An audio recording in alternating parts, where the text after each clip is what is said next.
for I have seen the token of his learning. And they did all things as his majesty commanded. Hordedef's Tale. The royal son Hordedef then stood forth and spake. He said, Hitherto hast thou only heard tokens of those who have gone before, and of which no man knoweth their truth. But I will show thy majesty a man of thine own days. And his majesty said, Who is he, Hordedef? And the royal son Hordedef answered, It is a certain man named Dedi, who dwells at Dednesferu. He is a man of 110 years old, and he eats 500 loaves of bread, and a side of beef, and drinks 100 draughts of beer unto this day. He knows how to restore the head that is smitten off. He knows how to cause the lion to follow him, trailing his halter on the ground. He knows the designs of the dwelling of Tahuti. The majesty of the king of Upper and Lower Egypt, Khufu the Blessed, has long sought for the designs of the dwelling of Tahuti, that he may make the like of them in his pyramid. And his majesty said, Thou thyself, Hordedef, my son, bring him to me. Then were the ships made ready for the king's son Hordedef, and he went up the stream to Dednesferu. And when the ships had moored at the haven, he landed, and sat him in a litter of ebony, the poles of which were of cedar wood overlaid with gold. Now when he drew near to Dedi, they set down the litter, and he arose to greet Dedi, and found him lying on a palm stick couch at the door of his house. One servant held his head and rubbed him, and another rubbed his feet. And the king's son Hordedef said, Thy state is that of one who lives to good old age. For old age is the end of our voyage, the time of embalming, the time of burial. Lie then in the sun, free of infirmities, without the babble of dotage. This is the salutation to worthy age. I come from far to call thee, with a message from my father, Khufu the Blessed. For thou shalt eat of the best which the king gives, and of the food which those have who follow after him, that he may bring thee in good estate to thy fathers, who are in the tomb. And Dedi replied to him, Peace to thee, Hordedef, son of the king, beloved of his father. May thy father Khufu the Blessed praise thee. May he advance thee amongst the elders. May thy car prevail against the enemy. May thy soul know the right road to the gate of him who clothes the afflicted. This is the salutation to the king's son. Then the king's son Hordedef stretched forth his hands to him, and raised him up, and went with him to the haven, giving unto him his arm.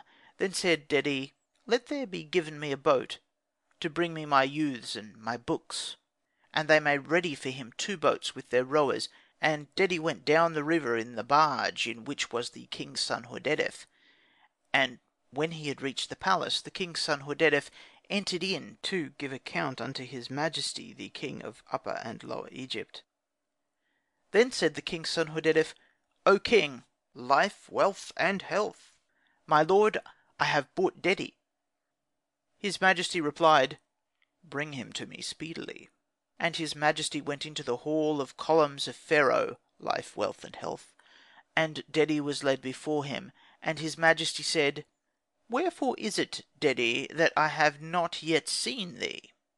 And Dedi answered, He who is called it is that comes. The king, life, wealth, and health, calls me, and behold, I come.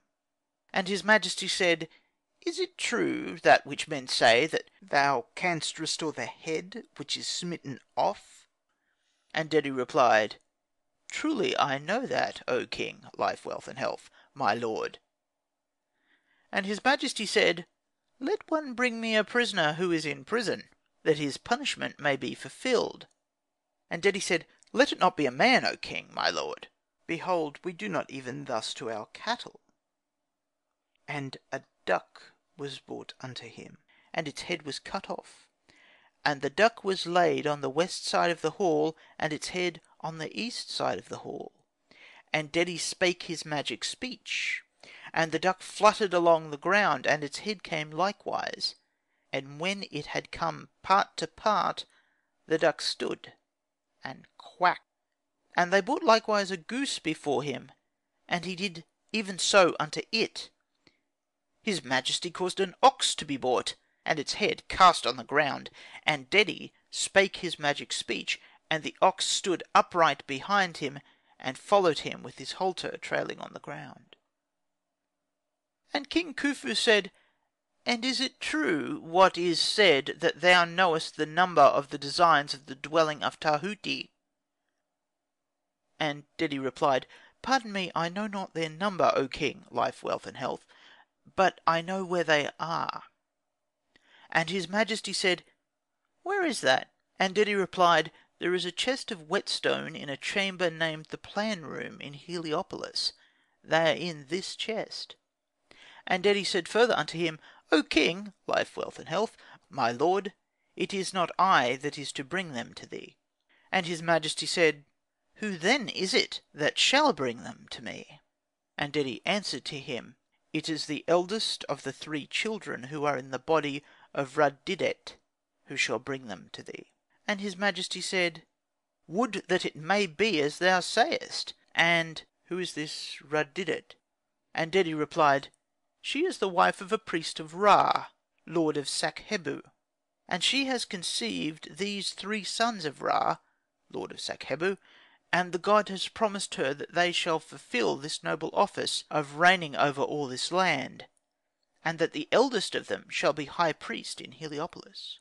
And his majesty's heart became troubled for this. But Dedi spake unto him, What is this that thou thinkest, O king, life, wealth, and health, my lord? Is it because of these 3 children? I tell thee thy son shall reign, and thy son's son, and then one of them. His majesty said, And when shall Rud didet bear these? And he replied, She shall bear them on the 26th of the month Tybi. And his majesty said, When the banks of the canal of Letopolis are cut, I will walk there, that I may see the temple of Ra, lord of Sakhebu. And Dedi replied, Then I will cause that there be 4 cubits of water by the banks of the canal of Letopolis. When his majesty returned to his palace, his majesty said, Let them place Dedi in the house of the royal son Hordedef, that he may dwell with him, and let them give him a daily portion of 1,000 loaves, 100 draughts of beer, an ox, and 100 bunches of onions. And they did everything as his majesty commanded. And one day it came to pass that Rud didet felt the pains of birth, and the majesty of Ra, lord of Sakhebu, said unto Isis, to Nebhat, to Meskhent, to Hact, and to Khnumu, Go ye and deliver Rud didet of these 3 children that she shall bear, who are to fulfil this noble office over all this land, that they may build up your temples, furnish your altars with offerings, supply your tables of libation, and increase your endowments. Then went these deities. Their fashion they made as that of dancing girls, and Khnumu was with them as a porter. They drew near unto the house of Ra-Usa, and found him standing with his girdle fallen. And they played before him with their instruments of music. But he said unto them, My ladies, behold, there is a woman who feels the pains of birth. They said to him, Let us see her, for we know how to help her. And he replied, Come then. And they entered in straightway to Rud didet, and they closed the door on her and on themselves. Then Isis stood before her, and Nebhat stood behind her, and Hact helped her. And Isis said, O child, by thy name of Useref, do not do violence. And the child came upon her hands as a child of a cubit. Its bones were strong, the beauty of its limbs was like gold, and its hair was like true lapis lazuli. They washed him and prepared him, and placed him on a carpet on the brickwork. Then Meskhent approached him and said, This is a king who shall reign over all the land. And Khnumu gave him strength to his limbs. Then Isis stood before her, and Nebhat stood behind her, and Hact helped her. And Isis said, O child, by thy name of Sarah, stay not in her. Then the child came upon her hands, a child of a cubit. Its bones were strong, the beauty of its limbs was like gold, and its hair was like true lapis lazuli. They washed him and prepared him, and laid him on a carpet on the brickwork. Then Meskhent approached him,